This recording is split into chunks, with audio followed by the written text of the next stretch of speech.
Selamat pagi pemirsa. Deklarasi pasangan bakal calon presiden dan bakal calon wakil presiden Anies Baswedan Muhaimin Iskandar di Surabaya, Jawa Timur ibarat menutup pintu bagi politik pecah belah dan adu domba yang dapat menghancurkan tatanan nilai kebangsaan negeri ini. Deklarasi itu pun membuka jalan bagi hadirnya politik kebinekaan. Pemirsa, nilai editorial Media Indonesia di hari ini Senin 4 September 2023 dengan tema merayakan politik kebinekaan bersama saya Leonard Samosir. Dan Anda semua para pemirsa bisa juga ikut nanti menyatakan pendapat Anda dengan menelepon nomor telepon 021 583 99 100. Dan pemirsa, pagi ini telah hadir bersama saya anggota Dewan Redaksi Media Group Abdul Kohar. Mas Kohar, selamat pagi. Selamat pagi, Leo. Sehat-sehat, Mas? Sehat, alhamdulillah. Bineka juga? Iya dong. Bineka. Indonesia bineka. Baik, sebelum kita bahas itu, Mas Kohar dan pemirsa, kita lihat dulu beberapa berita yang diperhatikan Media Indonesia. Yang pertama ini headline Media Indonesia untuk hari ini. Ya. PKB daerah siap menangkan Amin. Amin ini siapa nih, Mas Kohar? Amin ini adalah akronim baru ya, yang disematkan pada bakal calon presiden dan bahkan calon wakil presiden. Dari Koalisi Perubahan untuk Persatuan. Amin ini akronim dari A-nya itu Anies Baswedan, Min-nya itu Muhaimin, Muhaimin Iskandar. Jadi dua pasangan yang sudah ditetapkan itu mengikuti deklarasi bergabungnya PKB ke dalam Koalisi Perubahan untuk Persatuan. Nah, dari situlah kemudian instrumen partai politik semuanya, bukan hanya Nasdem dan PKS yang sudah dulu membangun koalisi di KPP, tetapi juga PKB langsung mesin-mesin politik tiga partai ini kemudian bergerak. Ya, tercermin dari beberapa pernyataan kesiapan dari wakil-wakil PKB di berbagai daerah, di Jogja, di Jawa Tengah, di Jawa Timur tentu saja, dan di beberapa tempat itu menyatakan bahwa mereka siap tancap gas, gitu kan. Kalau dari Jawa Timur siap budal, gitu kan, berangkat, gitu kan. Budal itu artinya budal berangkat. Itu artinya berangkat. Artinya kan itu kan istilah yang sempat viral beberapa saat yang lalu yang diviralkan oleh beberapa ustadz di Jawa Timur. Budal Gus katanya begitu. Budal Gus itu kan berangkat Gus, itu artinya ayo itu gas, gitu. Gas kalau anak muda sekarang. Nah, itu menunjukkan kesiapan instrumen struktur partai mulai dari tingkat pusat sampai pada level ranting di bawah, yang mereka menyambut pasangan ini dengan riang gembira. Kenapa? Ya karena salah satunya ini adalah sebagai spirit bentuk dari kebinekaan yang ingin diciptakan. Ini adalah sebuah simbol bagi menyatunya berbagai kepentingan di Republik ini, dan simbol selamat tinggal pada politik yang pecah belah itu. Nah, ini yang menyebabkan mengapa mereka sangat antusias untuk segera mengegolkan capres bacawa presnya itu, baca pres dan bacawa pres itu. Ya, di dalam berita ini juga dikatakan soal PKS dan Demokrat ya, Mas Kohar ya. Ya, Demokrat memilih untuk cabut dukungan dan Anies Baswedan, Nasdem, kemudian PKS menyatakan menghormati keputusan itu. Sementara PKS menyatakan tetap bergabung di dalam koalisi dan berharap Demokrat masih mau menganulir keputusan itu, tetapi Demokrat menyatakan sudah bulat untuk keluar dari barisan Koalisi Perubahan. Baik, kita nanti ikuti sama-sama perkembangan ke depan seperti apa. Kita ke berita selanjutnya dulu di halaman 2, pemirsa, di halaman dalam di harian Anda. Indonesia dorong pelindungan buruh migran. Ini apa nih, dalam kerangka apa ini, Mas? Ya, ini kan sebentar lagi kan ada KTT ASEAN. Sementara Indonesia berada dalam posisi keketuaan sebagai ketua KTT, ketua ASEAN lah ya. Tahun ini ya? Iya, presidensi ASEAN tahun ini. KTT ke-43, dan salah satu isu yang sangat strategis itu adalah mengimplementasikan perwujudan dari berbagai macam dokumen-dokumen yang sudah disetujui beberapa saat yang lalu. Apa itu perlindungan buruh migran? Mengapa ini menjadi perhatian yang cukup intens bagi para pemimpin ASEAN? Karena jumlah buruh migran di ASEAN itu luar biasa besar. Jumlahnya 20 juta lebih Oke. di seluruh dunia. Dengan separuhnya ada di ASEAN. Dan mereka adalah dari Indonesia, dari Filipina, Indonesia, Myanmar, Kamboja, mungkin juga sebagian Timor Leste, yang mengais kehidupan kebanyakan di Thailand, kemudian di Malaysia, Sesama dan negara juga anggota di ASEAN Singapura. sebetulnya ya? Betul, itu untuk beberapa ASEAN. Meskipun sebagian besar lagi ada di Timur Tengah. Iya, iya. Tetapi dari posisi mereka di dalam mendapatkan hak-hak dan perlindungan, kenyamanan, itu sangat minim. Nah, itulah yang mestinya harus segera diimplementasikan. Oke. Itu menuntut konsistensi, menuntut komitmen. Komitmennya sudah ada, buktinya setiap tahun dibicarakan. Tetapi tinggal konsistensi dan implementasinya seperti apa? Pelaksanaannya ya? Pelaksanaannya itu yang dikritik oleh Direktur Eksekutif Migran Care, Wahyu Susilo, yang menginginkan ya agar dokumen-dokumen yang sudah di atas kertas, yang kemudian diucapkan berkali-kali itu segera diimplementasikan dalam wujud yang sangat nyata. Gitu loh. Ya, terutama juga mungkin terkait dengan dulu namanya tenaga kerja ya, TKI ya. Sekarang namanya PMI, Pekerja Migran Indonesia. Betul. Yang banyak di Malaysia juga ya, Mas Kohar ya? Iya, di Malaysia, kemudian di Thailand sebagian. Kalau dari Indonesia kebanyakan memang di Malaysia.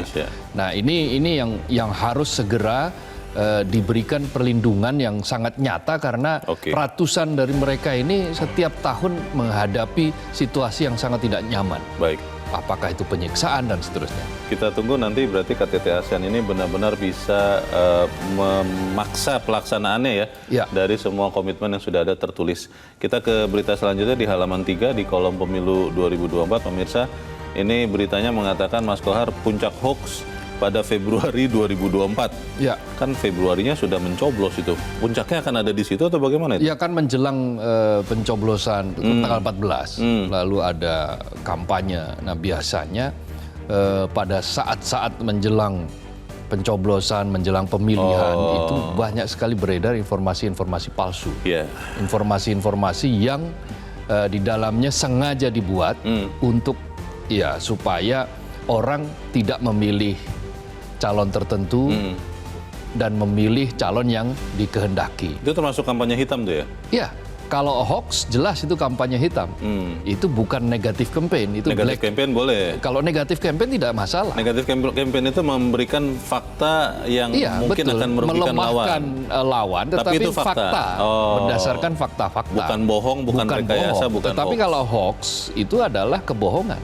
Faktanya tidak begitu, tetapi dipelintir, diputarbalikkan sehingga fakta itu tidak hanya merugikan, tetapi membuat orang percaya bahwa si A ini tidak layak untuk dipilih karena informasi yang beredar itu. Bawaslu atau siapa ya yang berani tidak untuk kemudian menindak? Karena sekarang juga kalau kita lihat di media sosial sudah mulai ada itu, Mas Kohar. Ya betul, dan itu harus kolaboratif kan. Beberapa kali kita bilang itu menjadi tugas banyak orang. Sebagaimana kita memberantas judi online itu loh.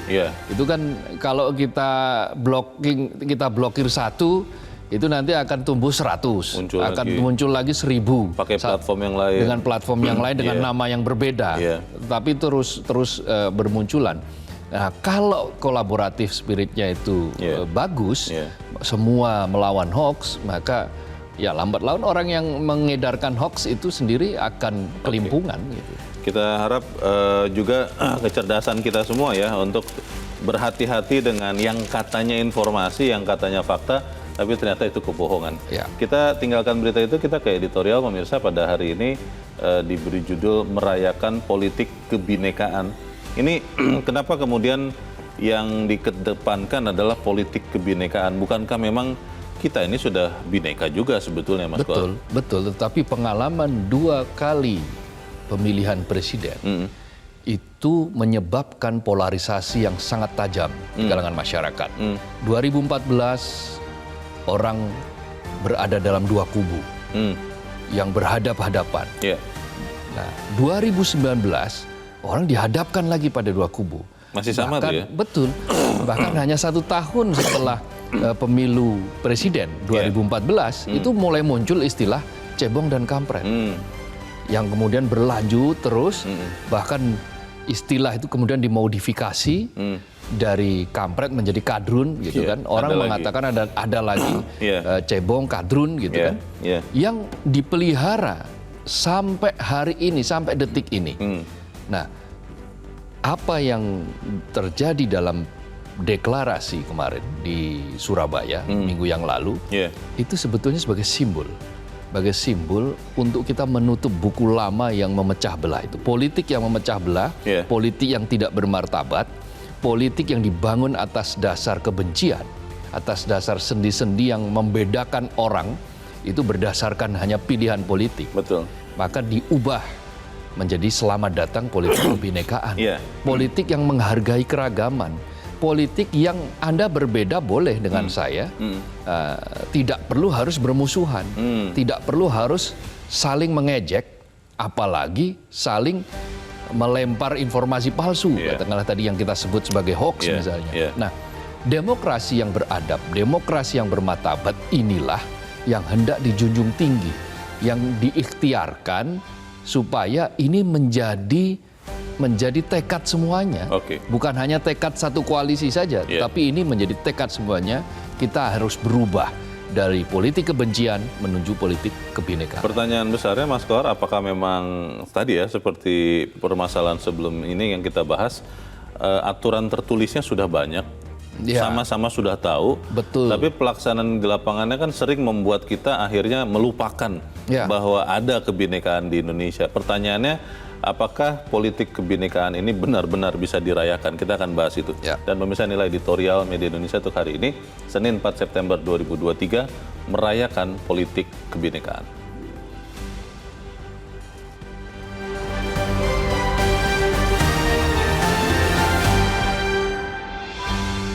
Merayakan politik kebinekaan.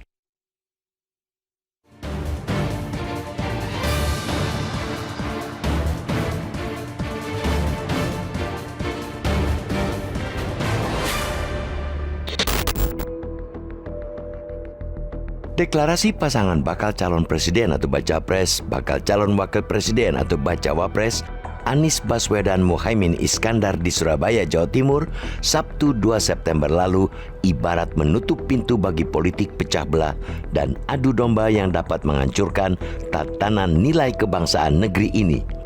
Deklarasi tersebut membuka jalan bagi hadirnya politik kebinekaan.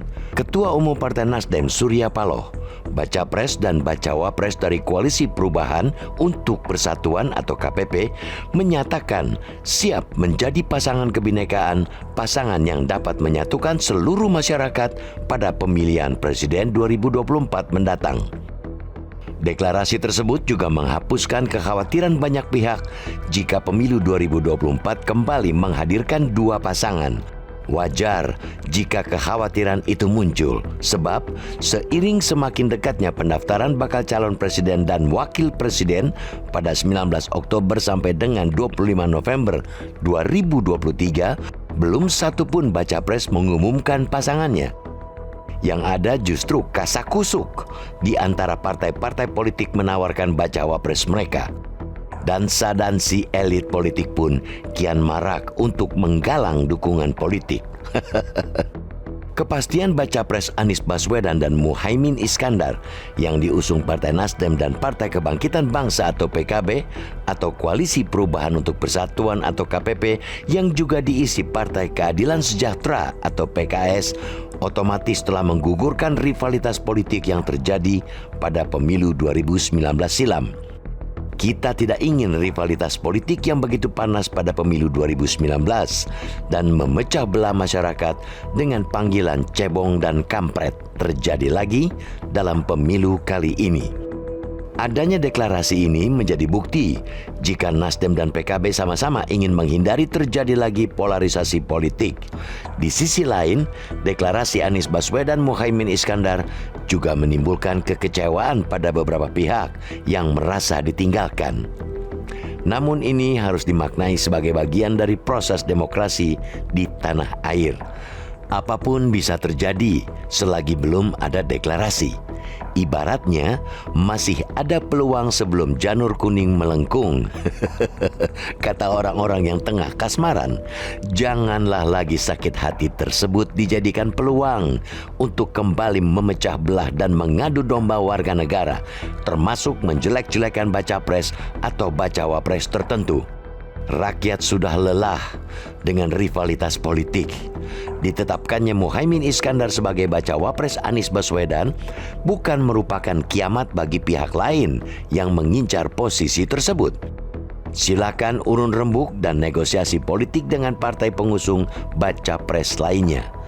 Pada akhirnya, rakyat sebagai pemilih yang akan menilai dan memilih pemimpinnya untuk 5 tahun ke depan saat pemilihan presiden 2024. Rakyat menilai setiap perbuatan dan ucapan para baca pres dan bacawa pres. Rakyat kita tidak bodoh. Kini tinggal 2 baca pres, yakni Prabowo Subianto yang diusung Koalisi Indonesia Maju dan Ganjar Pranowo yang diusung PDIP untuk menyikapi deklarasi ini. Tentu akan sangat baik jika kedua baca pres segera mengumumkan bacawa pres mereka. Dengan demikian, kasak-kusuk partai politik bisa dihentikan. Mereka bisa lebih fokus merumuskan program-program mereka untuk diajukan saat kampanye, sekaligus menyosialisasikannya. Tentunya program-program yang mampu menghadapi tantangan di era modern saat ini dan mewujudkan kesejahteraan masyarakat, bukan ujaran-ujaran kebencian yang memecah belah dan membenturkan anggota masyarakat satu sama lain. Saatnya adu gagasan, bukan adu otot. Keberagaman di Republik ini harus disemai, ditumbuhkan agar mekar berkembang dan menjadi kekuatan bangsa ini untuk menatap masa depan yang penuh tantangan. Politik kebinekaan akan memperkokoh negara kesatuan Republik Indonesia. Mari kita rayakan politik kebinekaan.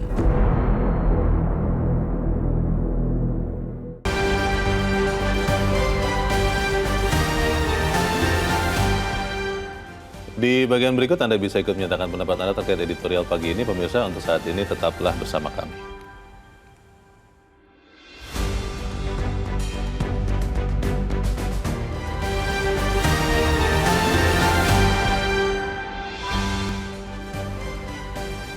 Terima kasih pemirsa, Anda masih bersama kami di Editorial Media Indonesia, dan saat ini sebelum kita berdiskusi lebih lanjut Mas Gor, kita mau bertanya dulu. Saat ini sudah tersambung lewat saluran telepon dengan Rektor Universitas 11 Maret Surakarta, Profesor Jamal Wiwoho. Prof. Jamal, selamat pagi. Selamat pagi Mas Leonard, selamat pagi pemirsa Metro TV yang hebat. Ya, Prof. Jamal, kemarin deklarasi disampaikan untuk mendeklarasikan pasangan bakal Capres dan bakal Cawapres Anies Baswedan dan Muhaimin Iskandar. Yang menarik adalah dikatakan di dalam pidato bahwa politik kebinekaan itu akan dirayakan. Tidak ada lagi politik yang membelah. Kita akui memang ada politik cebong dan kampret.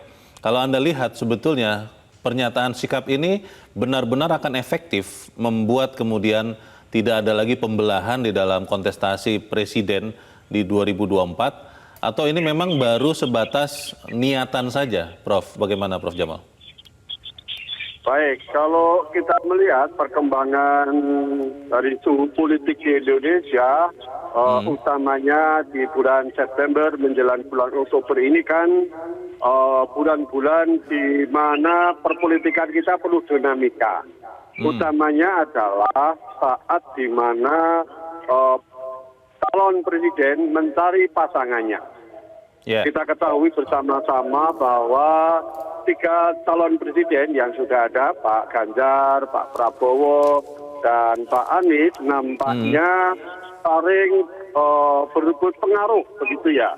Dan kita mendengar bersama-sama bahwa apa yang dinamakan sebagai politik kebangsaan atau politik yang kemarin juga disampaikan oleh Pak Surya Paloh itu diharapkan menjadi sebuah politik etis semangat nasionalisme dan mencegah politik divide and impera. Politik di mana memberikan sebuah strategi kekuasaan dengan cara memecah belah bangsa. Saya rasa ini adalah tawaran-tawaran yang memungkinkan kita mengedepankan etika politik di Indonesia. Menjauhkan dari politik adu domba, politik mencah belah, politik yang merusak sistem kebangsaan di negara kita. Itu Mas Leonard. Kalau Anda lihat, Prof. Jamal, apakah memang wacana ya atau narasi politik kebinekaan ini benar-benar akan bisa sampai ke akar rumput? Karena kalau kita ingat 2 pemilu sebelumnya yang benar-benar panas itu, beberapa teman, beberapa kerabat saya malah ada yang sampai berkelahi begitu, keluar dari grup WhatsApp keluarga, suami istri ada yang bahkan sampai hampir bercerai gara-gara berbeda pilihan. Itu apakah benar-benar akan bisa sampai kepada akar rumput? Karena ini kan yang mewacanakan kebinekaan ini masih di jajaran elit ini, Prof. Jamal. Bagaimana, Prof? Ya, tradisi politik di Indonesia itu kan tradisi politik elitis ya, di mana masa di bawah itu dibawa kemana arah mana, yang selalu berpindah-pindah. Kita lihat misalnya saja, kita juga terheran-heran, kita juga kaget di mana kemesraan Demokrat, kemesraan PKS dan kemesraan Nasdem hilang begitu saja yang sudah setahun mesra. Gandeng kanan, gandeng kiri, senyum kanan, senyum kiri. Tetapi tiba-tiba di tanggal 2 September nampaknya terjadi sebuah informasi dan mengagetkan semuanya. Mengagetkan semuanya. Karena apa? Karena elit politik begitu. Dan ini nampaknya di Indonesia seperti ini. Artinya apa? Ya, artinya apa, Prof? Silakan. Artinya bahwa masa di bawah itu setiap saat akan dibawa kemana elit politik itu. Saya rasa kalau misalnya 3 calon ini bermesra-mesraan semuanya, tidak saling mengadu domba, tidak saling menjelekkan, mengedepankan politik kebinekaan, persatuan dan sebagainya, saya rasa ke depan menjadi pemilu yang dingin dan pemilu yang gembirakan. Karena namanya saja pesta demokrasi, mestinya adalah suasana yang menggembirakan. Itu Mas Zainal. Baik, itu kata kuncinya. Kita harapkan memang benar bahwa kita semua rakyat di bawah ya, akar rumput, ya ikut apa yang disampaikan oleh para pemimpin, bahwa memang politik itu harus berbineka juga, bukan lagi cebong, kampret, atau sebutan apapun ya. Untuk saat ini terima kasih Rektor UNS Surakarta, Profesor Jamal Wibowo sudah mencerahkan kami. Selamat pagi, Prof. Jamal. Selamat pagi. Mas Gohar, pertanyaan besarnya bagaimana narasi yang baik ini, yang sebetulnya dulu juga kita terapkan di kehidupan kita, benar-benar kemudian turun ke akar rumput, Mas. Karena yang tadi saya tanyakan ke Prof. Jamal, itu benar-benar 2 kali pemilu, itu orang tuh bisa terbelah betul-betul loh. Bagaimana? Kita butuh kolaborasi, butuh sosok-sosok yang tadi dikatakan oleh Prof. Jamal bahwa kita ini elit, patronase, kita butuh patron-patron, butuh sosok-sosok yang figur-figur yang mendinginkan. Maka ini menjadi peran kunci dari para elit itu. Elit politik, lalu kemudian elit politik ini mengembangkan politik yang lebih bermartabat itu ke tengah. Nah di level tengah ini yang memediasi kemudian kepada akar rumput. Sehingga masyarakat di akar rumput ini berada dalam situasi yang tenang, yang damai, yang tidak memperolok-olok antara satu dan lainnya. Kalau narasi yang dibangun adalah narasi stempel, kamu saya cap sebagai kadrun, kamu saya cap sebagai... Artinya stempel itu ya? Iya, ya politik stempel yang itu terus disematkan. Bahkan ada yang mengatakan kamu mengembangkan politik identitas, tapi dia sendiri juga membawa politik identitas yang lain dalam bentuk yang lain. Karena identitas itu kan banyak, bukan hanya soal agama, identitas itu macam-macam. Nah, akhirnya saling tunjuk, saling cap. Siapa yang merasa paling nyaring, dialah yang kemudian puas, merasa puas memenang. Tetapi mereka tidak merasakan dampak yang lebih panjang. Kita ini menghadapi situasi 10 tahun dalam polarisasi yang hebat. Masih ada tuh ya? Masih ada sampai sekarang sisa-sisa. Kalau kita lihat di perbincangan di media sosial, masih ada elit orang yang mengatakan bahwa dia adalah bagian dari influencer begitu kan, mengatakan influencer bagian dari orang-orang yang inspirator politik, tetapi kemudian tetap mengatakan kadrun, tetap mengatakan cebong dan seterusnya. Di media sosial masih banyak. Di media sosial masih banyak. Nah, karena itu politik yang memecah belah, politik yang mempertahankan eksistensi polarisasi itu harus segera diakhiri. Kapan itu? Saat ini momentumnya. Kalau tidak saat ini, kita akan menghadapi situasi yang lebih parah beberapa tahun ke depan. Karena problem yang kita hadapi masih banyak. Demokrasi yang sehat itu adalah demokrasi yang menyelamatkan negeri ini dari penderitaan-penderitaan yang akan datang. Gitu. Itu pertanyaan besarnya, Mas Kohar. Kalau kita lihat, ya saya melihat, tapi mungkin kita juga melihat, Mas Kohar juga mungkin melihat, bahwa masih ada tokoh politik yang masih belum bisa bertemu. Kita masih ingat di masa lalu mau bersalaman saja tidak begitu, dilewatkan tangannya.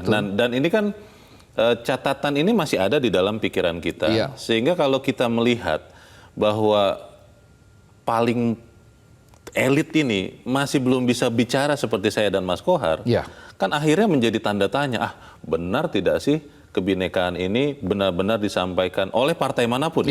Bagaimana itu, Mas Kohar? Iya, kan tadi dikatakan bahwa kita masih mempertahankan model-model patronase, orang-orang yang disosokkan lah ya. Yang ditokohkan. Yang ditokohkan. Karena itu siapapun yang berada dalam lingkaran elit, itu mestinya itu harus berlapang dada. Dadanya lapang, pikirannya besar gitu ya. Untuk Indonesia ke depan, maka ya harus legowo. Mereka tidak terus-menerus mempertahankan permusuhan, tidak mengatakan bahwa saya tidak dendam kok, tetapi hanya lip service, ketemu saja tidak mau. Nah, persoalan-persoalan seperti ini sebetulnya ya menunjukkan politik yang kekanak-kanakan. Ya begitu misalnya orang yang mestinya digadang-gadang untuk dipilih, tapi akhirnya tidak dipilih, lalu kemudian mengatakan dengan kalimat-kalimat, dengan diksi-diksi yang ya intinya adalah mengajak ya, seperti kayak mengajak publik untuk ikut membenci seseorang. Nah, ini juga bagian dari politik pecah belah. Nah, hal-hal semacam ini kan sudah kita rasakan dalam atmosfer yang sangat tidak mengenakkan. Yang dulunya teman, dulunya kerabat. Tidak ada gagasan di situ. Jadi politik ini bukan politik yang bermartabat, ini politik yang politik stempel itu. Pertanyaan berikutnya, Mas Kohar, ini kan sudah sering disebut-sebut ada 3 bakal calon presiden ya. Ada Anies, ada Ganjar, ada Prabowo. Dan kita baru melihat pernyataan soal politik kebinekaan ini dari satu pasangan. Karena memang 2 lagi belum tahuan pasangannya yang mana begitu ya.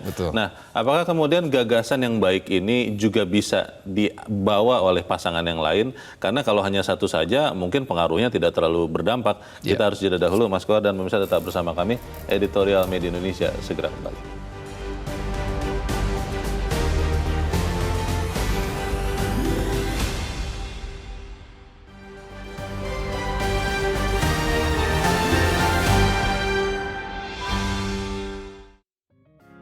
Media Indonesia mengajak Anda untuk mengakses fitur premium e-paper. Dengan sajian konten berbasis intelektual dan meneguhkan kebangsaan, Media Indonesia tampil dengan lebih dinamis melalui e-paper Media Indonesia yang dapat Anda akses kapan saja, di mana saja. Caranya mudah, download aplikasi Media Indonesia di Android atau ketik link e-paper.mediaindonesia.com atau bisa scan QR Code pada layar kaca Anda. Klik tab e-paper di bagian samping layar tablet Anda, daftarkan data diri, serta pilih paket berlangganan e-paper Media Indonesia sesuai dengan kebutuhan Anda. Nikmati juga bonus spesial tambahan 4 halaman rubrik fokus setiap hari. Semua bisa Anda dapatkan hanya di e-paper Media Indonesia. Untuk informasi lebih lanjut, hubungi customer service di nomor 0811 1201 2018 atau kunjungi media sosial @Media Indonesia. Media Indonesia, referensi bangsa. Terima kasih pemirsa, Anda masih bersama kami di Editorial Media Indonesia, dan sebelum kita lanjutkan diskusi kita, Mas Kohar, kita mau mendengar juga pendapat dari pemirsa Metro TV. Saat ini kita sudah terhubung dengan pemirsa Metro TV di Bekasi, Jawa Barat. Ada Pak Ondo Silitonga. Pak Ondo, selamat pagi. Selamat pagi Bung Leo, selamat pagi Bung Kohar. Selamat pagi Pak Ondo. Silakan Pak, pendapat Anda Pak. Iya, ini merayakan politik kebinekaan. Saya kira ya ini harapan ya, tapi itu tergantung elit ya. Mudah-mudahan harapan Bung Surya Paloh meninggalkan cebong kampret benar-benar terjadi. Tapi kayaknya saya melihatnya tidak ada jaminan, karena cebong dan kampretnya sebagian ada di koalisi sini, cebong kampret yang sebagian lagi ada di koalisi sana. Takutnya ada varian baru dari cebong kampretnya. Ada yang berangan, calon pengantin yang sudah sebar undangan, mencabut lagi undangannya dan mengeluarkan kata-kata dikhianati. Sudahlah, sadarlah. Di politik itu tiada kejujuran, tiada teman yang abadi, tiada musuh yang abadi.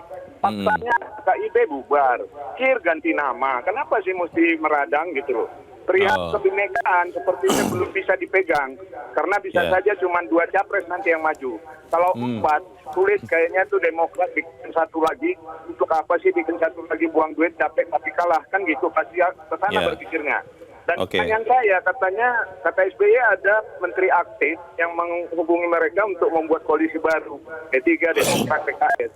Dan tahu saya PKS itu masih dukung perubahan. Saya sarankan ini ke Demokrat, sudahlah, jangan lagi berang, mengalah sedikit, turunkan itu, gabunglah ke salah satu koalisi yang ada. Sebab bila jomblo, pasal 235 ayat 5 menanti untuk tidak boleh ikut pemilu berikutnya. Mudah-mudahan kita demokrasi benar-benar menghilangkan cebong kampret baik varian barunya pun. Demikian, terima kasih. Terima kasih Pak Ondo Silitonga di Bekasi, Jawa Barat untuk pendapat Anda Pak. Selamat pagi. Di belakang Pak Ondo ada Pak Yunus Luat di Tanjung Selor, Kalimantan Utara. Pak Yunus, selamat pagi. Selamat pagi Bung Leo dan Bung Kohar yang terhormat. Terima kasih untuk kesempatan. Kami dari Tanjung Selor, Kabupaten Blongan, Provinsi Kalimantan Utara, untuk menyampaikan pendapat kami dari pelosok Pak terkait merayakan politik kebinekaan. Kami sangat-sangat mengharapkan bahwa siapapun bakal jadi presiden, calon wakil presiden, kelompok manapun, tetap kita kedepankan prinsip kebersamaan, kebinekaan, karena kita ini sejatinya adalah satu saja, walaupun terdiri dari banyak suku, agama, budaya, adat istiadat berbeda, tetapi kita sejatinya adalah satu di bawah Pancasila. Nah, berkaitan dengan pendaftaran bakal calon presiden dan wakil presiden yang tidak lama lagi ke 19 Oktober sampai Sabtu 25 November 2023, maka kami berharap siapapun pendukung A, pendukung B, pendukung C, dan seterusnya, kita ini adalah melalui jalur demokrasi untuk memilih presiden atau memilih kepala daerah. Itu jalur demokrasi. Mari kita berbahagia, pesta demokrasi yang baik. Jangan saling menjelekkan, jangan saling membuat sakit hati. Nah, sebab kita ini terlahir, mohon maaf, saya Dayak. Ini saya tidak pernah pesan untuk dilahirkan sebagai suku Dayak.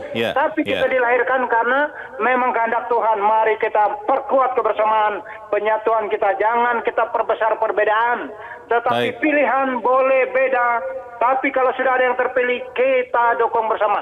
Bangun Indonesia, bangun Provinsi Kalimantan Utara untuk Indonesia. Karena Kalimantan Utara berada di pelosok, berada di perbatasan Malaysia, Indonesia. Terima kasih Pak Yunus Luat di Tanjung Selor, Kalimantan Utara. Selamat pagi. Di belakang Pak Yunus ada Pak John Veto di Batam, Kepulauan Riau. Pak John, selamat pagi.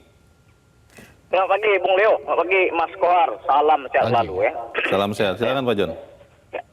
Ini saya mengucapkan dari tim mengucapkan selamat dulu ya kepada selamat untuk Bapak Surya Paloh yang telah mendeklarasikan kemarin pasangan Anies dengan Caimin ya, Muhaimin Iskandar yang dinamakan tagline-nya Amin. Begini, kita merayakan politik kebinekaan. Jadi saya pelajari, saya amati, inilah kepiawaiannya Bapak Surya Paloh. Memang dia, mengapa dia bilang ada tinggalkan politik cebong, dia kampret. Karena dia pelajari semenjak dideklarasikan Anies presiden. Kenapa? Ini dah nampak sama dia. Mana yang betul-betul untuk, mana tokoh-tokoh ini, mana yang betul-betul untuk perubahan. Surya Paloh itu bukan orangnya, bukan kaleng-kaleng itu. Dia pandai. Ini melobi ini daripada dia cari titik aman. Dia cari titik aman. Memang ini sangat apa? Kita digunjang-gunjing sama apa? Tidak ada masalah. Artinya kita uji kemampuan elit itu. Apakah betul dia nak merubah? Tahunya tidak. Sebagian tidak. Nah, ada ya. Saya sebutkanlah partai yang yang Melelo yang bilang pengkhianat itu. Arti dia untuk memperbaiki bangsa ini tidak begitu narasinya tidak begitu tulus. Itu aja. Baik. Terima banyak. Terima kasih Pak John Veto di Batam, Kepulauan Riau untuk pendapat Anda, Pak. Selamat pagi. Di belakang Pak John ada Pak Tasrik Usman di Banjarmasin, Kalimantan Selatan. Pak Tasrik, selamat pagi. Selamat pagi Mas Leo, selamat pagi Bang Kohar. Pagi. Selamat pagi. Ya, Silakan, Pak Tasrik. merayakan politik kebinekaan ya. Iya. Kita tahu bersama bahwa 2 kali pemilu kita terasa kayak terpecah atau terbelah. Karena apa? Karena lebih mengedepankan politik adu domba, bahkan politik pecah belah. Dan justru saya sangat sedih, ada juga yang kelompok yang justru memelihara buzzer. Yang buzzer ini yang tujuannya untuk mengadu domba. Kok itu tidak bisa dibasmi oleh penguasa sekarang? Itu yang saya sedihkan. Yang kedua, kalau ingin maju katakan 3 pasang nanti, saya berdoa Mas Kohar 3 pasang, jangan 2 pasang. Karena kalau 2 pasang calon presiden, wakil presiden, itu agak keras di lapangan. Kita berharap tetap lebih dari 3 2 pasang. supaya 3 pasang. Dan kita berharap calon-calon ini menyampaikan kepada para pendukungnya supaya menyampaikan narasi dan diksi dalam merangkul masyarakat untuk memilih calonnya itu dengan narasi-narasi yang baik, yang mendidik. Jangan sampai saling menjatuhkan. Misalnya sekarang kita ada kelompok tertentu yang menyatakan jangan menggunakan politik identitas, padahal dia sendiri melaksanakan itu. Nah itu nanti biar masyarakat yang akan menilai. Dan terakhir saya berharap siapapun nanti yang jadi presiden dan wakil presiden membangun bangsa itu apabila keadaan bangsa ini selalu sejuk, keterbelahan tidak terjadi, kebinekaan terjadi, maka pembangunan ini akan berjalan dengan baik dan lancar. Terima kasih. Baik. Terima kasih Pak Tasrik Usman di Banjarmasin, Kalimantan Selatan untuk pendapat Anda. Selamat pagi Pak. Ini menarik Mas Kohar, kalau 4 pemirsa Metro TV kita pakai sebagai gambaran, sebenarnya masyarakat sudah cerdas untuk melihat bagaimana politik kebangsaan ini bisa, kebinekaan ini dilakukan. Pertanyaannya kembali lagi, apakah kemudian elit-elit partai yang lain, karena ini kan baru satu baca wapres yang mengutarakan ini, apakah yang lain kemudian juga mau mengedepankan hal ini? Karena kita bicarakan kontestasi, kontestasi itu sering harus menjelekkan lawan supaya suara saya banyak dan saya yang menang, begitu. Bagaimana Mas? Ya silahkan dengan negatif campaign, tetapi jangan sampai membuat politik yang memecah belah. Karena begini, ada yang di dalam masyarakat tertentu, perdebatan yang tidak ada isinya atau debat kusir, yang isinya menyerang person seseorang, itu dianggap sebagai bagian dari memusuhi.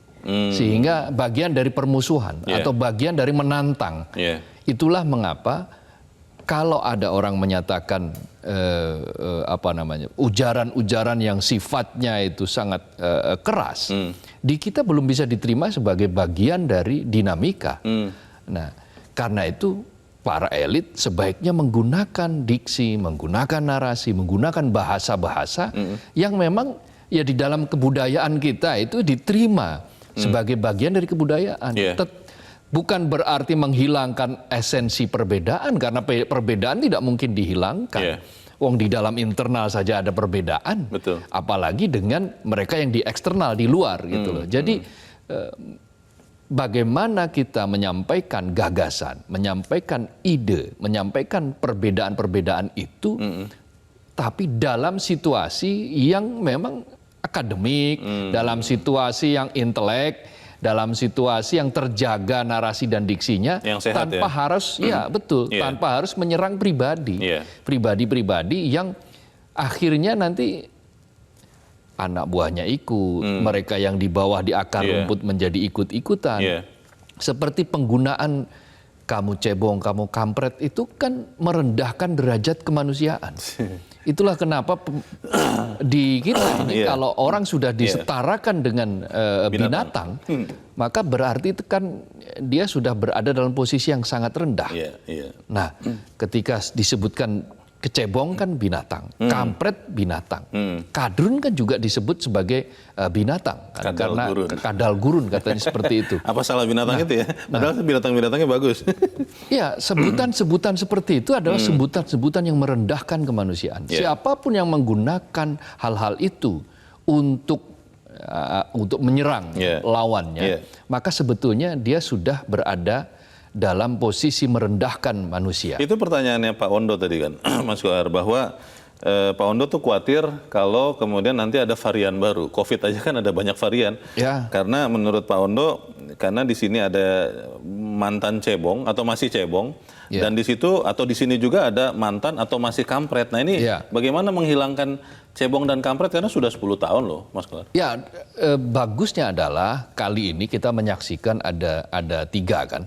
Paling tidak 3 calon yang sampai sekarang koalisinya sudah terbentuk, sudah fix gitu kan. Tinggal 1 calon bahkan sudah punya bakal calon wapres, tinggal 2 lagi nanti mengumumkan bakal calon wapres. Yang 3-tiganya ini diantaranya kan dulu pernah menjadi korban, kalau dia bisa dikatakan sebagai korban, atau bahkan mungkin pelaku ya. Yang tergantung sudut pandang dua sebutan itu. Yang satu berada di posisi kampret, satu berada di posisi cebong kalau kita pakai istilah itu. Lalu kemudian varian itu muncul banyak. Nah, sehingga sekarang kan sudah kabur. Sebutan-sebutan seperti itu. Ada cebong yang bisa terbang, ada kampret yang bisa berenang juga begitu. Nah, itu kan artinya sekarang sudah menyatu ya, sudah simbol sudah berbaur, maka ya kita rayakan kebinekaan kan gitu. Akhirnya dengan situasi seperti ini, masyarakat akhirnya dituntut untuk lebih cerdas lagi bahwa yang kita pilih sekarang itu adalah calon pemimpin yang harus kita kuliti, harus kita uji itu adalah ide dan gagasannya. Bukan cap stempel-stempel yang selama ini ada. Masalahnya Mas Kohar tadi Pak Tasrik menggarisbawahi masih ada buzzer. Atau sekarang kalau kita baca ada katanya buzzer di belakangnya ada P, buzzer rupiah begitu, yang kemudian buzzer RP ya. Betul, terus menyuarakan narasi-narasi cebong Anda, saya kampret, Anda kampret, saya cebong, kadrun. Itu masih terus ada loh Mas di Instagram, di Twitter, di Facebook. Ini bagaimana? Ya kalau mereka ini kemudian tidak ditanggapi secara berlebihan, ya akhirnya kan nanti tenggelam sendiri. Yang menjadi rame itu kan karena sumbu pendek semuanya. Ada orang melontarkan seperti itu dasar kadrun misalnya mengatakan seperti itu, lalu kemudian yang merasa ini lalu menanggapi dengan sangat serius. Padahal kalau kita cek ternyata buzzer RP ini dia membuat akunnya baru dengan jumlah follower yang nggak sampai 100. Lalu kemudian karena ditanggapi jadi melebar menjadi akhirnya semakin viral, trending topik dan seterusnya. Jangan-jangan itu yang diharapkan kan. Semakin itu trending maka semakin lancar bayaran kan, kira-kira seperti itu. Nah, inilah yang bagian dari pembusukan bangsa ini.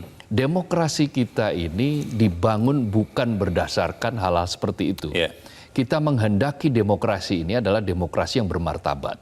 Demokrasi yang mencerdaskan, demokrasi yang membuat rakyat ini menjadi semakin maju, menjadikan bangsa ini menjadi adil, menjadi sejahtera gitu ya, menjadi makmur. Itu yang diharapkan, bukan demokrasi yang memecah belah gitu. Tadi Pak Ondo mengatakan bahwa semua orang yang masuk ke dunia politik harusnya sadar bahwa politik itu dinamis.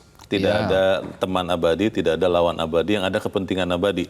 Tapi pertanyaan besarnya kembali lagi Mas Kohar, kalau tokoh-tokoh ini bertemu saja tidak bisa, bersalaman saja tidak bisa, bagaimana kemudian narasi kebinekaan ini benar-benar bisa kita lakukan? Kita akan bahas di bagian berikut. Pemirsa tetap bersama kami, Editorial Media Indonesia segera kembali.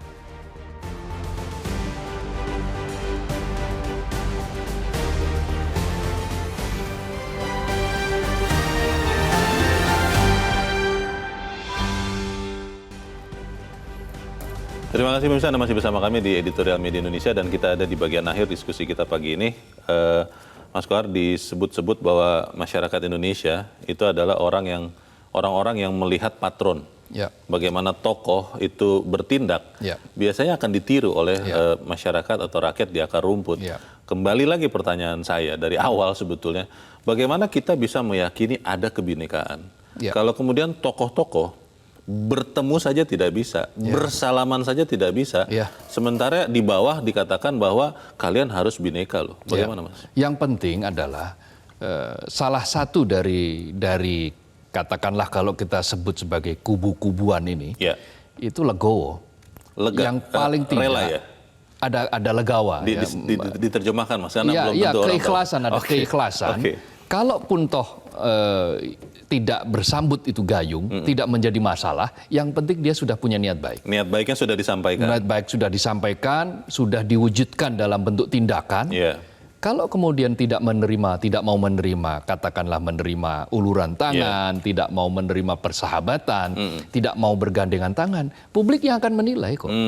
Masyarakat akar rumput sendiri yang akan menilai, oh kok kayak begini ya tokoh saya, oh kok kayak begini ya. Kok kayak gini mau jadi pemimpin. Menjadi pemimpin. Bersalaman saja tidak bisa. Ya, itu yang akan dilihat oleh masyarakat, akan dipotret oleh masyarakat.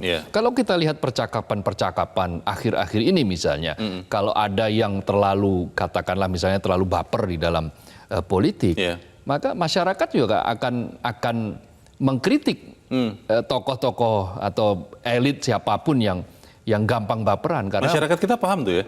Paham, masyarakat kita paham. Kayak kalau kita lihat dari bahasa-bahasa, komentar-komentar mereka di media sosial yang memunculkan itu, masyarakat bisa kok menganalisis. Masyarakat itu memotret dengan jernih, memotret dengan mengatakan bahwa ya kalau memang mau terjun secara total di dalam berpolitik, maka harus punya ketangguhan. Itulah risiko politik begitu ya? Ada risiko-risiko politik yang harus ditanggung dan jangan lembek di dalam politik gitu kan. Politik itu adalah pertarungan yang keras, tetapi bagaimana pertarungan yang keras ini kita tetap bingkai dalam konteks kebinekaan Indonesia, bukan saling keragaman bunuh, Indonesia, tapi bukan saling bunuh, tapi rangkul. untuk saling memperkaya. Karena problem kita banyak. Jadikan perbedaan itu sebagai jualan untuk gagasan. Jadi politik ide, politik gagasan harus dikedepankan. Karena besi menajamkan besi. Besi akan menajamkan besi. Dia akan menjadi pisau yang akan lebih tajam untuk membedah.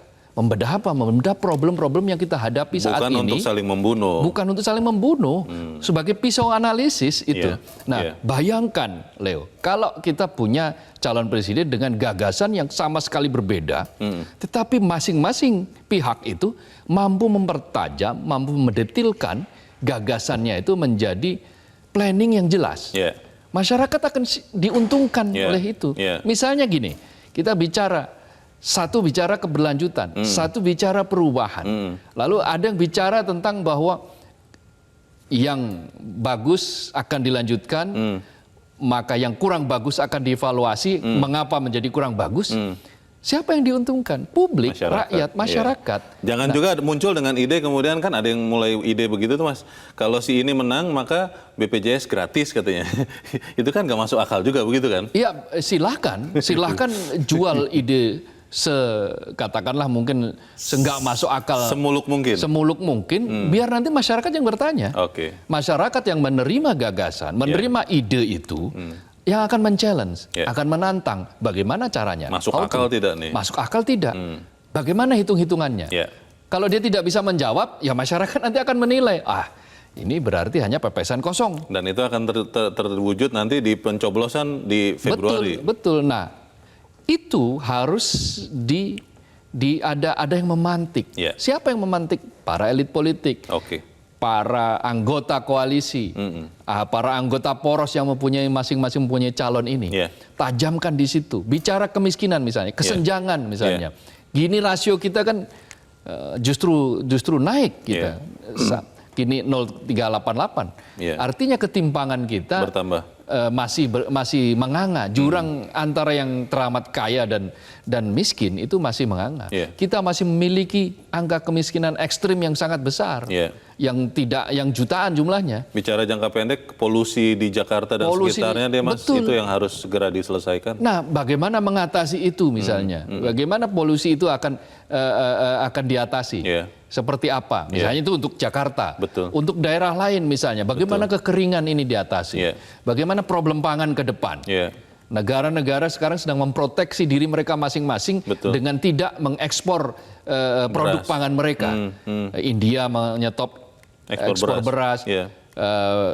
Cina juga sedang berancang-ancang seperti itu. Oke. Bahkan Vietnam itu Baik. juga sudah berancang-ancang untuk mengurangi ekspor beras. Nah, Baik. bagaimana mengatasi itu bagi Indonesia?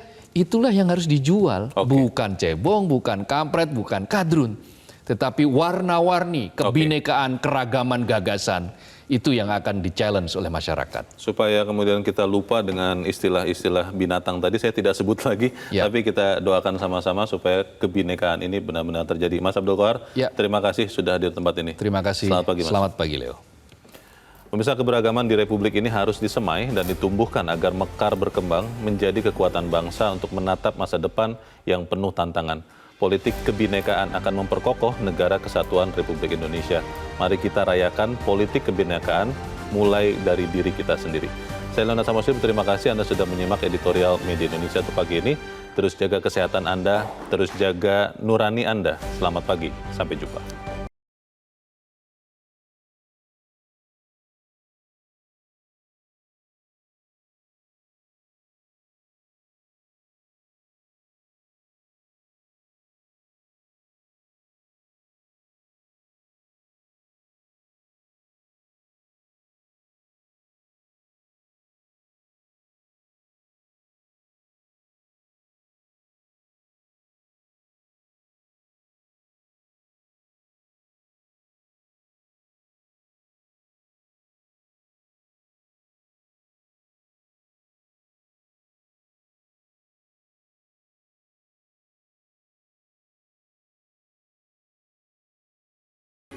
Metro TV